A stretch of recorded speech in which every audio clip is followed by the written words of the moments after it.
नमस्ते एंड अस्सलाम वालेकुम ऑल ऑफ यू। आज का जो हमारा टॉपिक है वो है रुबेला या फिर जर्मन मीजल्स। रुबेला को हम क्या कहते हैं, सेकंड नाम में क्या है ना, जर्मन मीजल्स भी इसको कहते हैं। उसके अलावा इसमें जो भी चीजें आती हैं, फॉर एग्जांपल काज हो गए, इसकी डेफिनेशन हो गई और सिम्टम्स क्या होते हैं रुबेला के, ओवरऑल हम डिस्कस करते हैं कि रुबेला हम किसको कहते हैं और ये क्या इफेक्ट करती है। ओवरऑल इसको हम डिस्कस करने वाले हैं अपने इस लेक्चर में। तो उसके बाद डिस्कस करते हैं कि रुबेला एक वायरल डिजीज है, ठीक है। उसकी डेफिनेशन देखते हैं तो rubella is viral infections that cause rashes and middle fever. Rubella एक वायरल डिजीज है जो क्या करता है, काज करवाता है रैशेस और मिडल फीवर काज करवाता है। रुबेला की वजह से क्या होता है कि किसी भी पर्सन को मिडल फीवर होता है और उसके वजह से क्या होता है कि स्किन पे रैशेस बन जाते हैं। तो ओवरऑल काज कौन करवाता है कि एक वायरल डिजीज है और उसकी वजह से ये सारे सिम्टम्स आते हैं। उसके बाद बात करते हैं सिम्टम की। तो सिंपली हम देखते हैं तो क्या सिम्टम्स आते हैं रुबेला डिजीज में। तो सबसे पहले क्या है कि सिम्टम्स आते हैं, पिंक रैशेस हो जाते हैं बॉडी पे ओवरऑल, और उसकी वजह से क्या होता है कि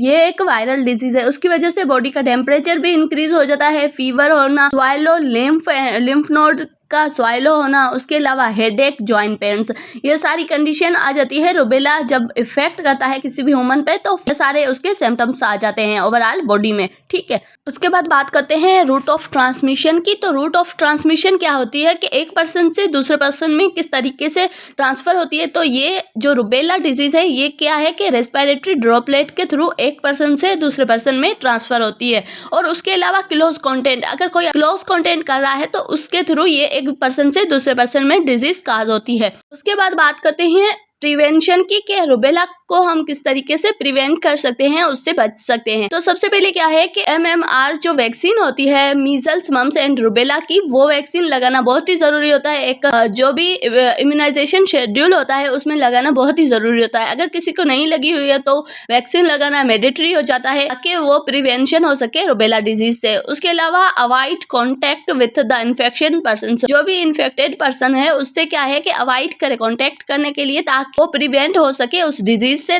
उसको वायरल रुबेला ना हो सके। तो ये सारी क्या है कि ये एक प्रिवेंशन है जो डिजीज होने से पहले कर सकते हैं कि एक वैक्सीन लगा सकते हैं और दूसरा क्या कर सकते हैं, अवॉइड कर सकते हैं जो इन्फेक्टेड पर्सन है उससे दूर रहना। एक हम कह सकते हैं कि ये एक प्रिवेंशन है। उसके बाद बात करते हैं नर्सिंग मैनेजमेंट की। तो पेशेंट जो रुबेला का है, ठीक है, जिसको रुबेला हो गया है, वायरल रुबेला, तो उसमें क्या होगा कि हम उस पेशेंट को सबसे पहले, वायरल के लिए कोई भी एंटीवायरल ड्रग्स नहीं होती है, तो हमें क्या है कि बेड रेस्ट देना होता है उस पेशेंट को ताकि वो रिकवरी में चला जाए। उसके अलावा फ्लूइड देंगे ताकि उसका जो टेम्परेचर है उसकी वजह से उसको डिहाइड्रेशन ना हो सके, इसलिए हम क्या करते हैं उस पेशेंट को फ्लूइड देते हैं। और उसके अलावा फीवर उसका कंट्रोल करते हैं ताकि वो एक उस कंडीशन से निकल सके, और आइसोलेट करते हैं क्योंकि वो एक पर्सन दूसरे पर्सन को इफेक्टेड ना कर सके, इसलिए हम क्या करेंगे उस पर्सन को आइसोलेट करेंगे, अलग जगह में रखेंगे ताकि वो जल्दी से जल्दी प्रिवेंट उससे मैनेज कर सके हम, और उसके अलावा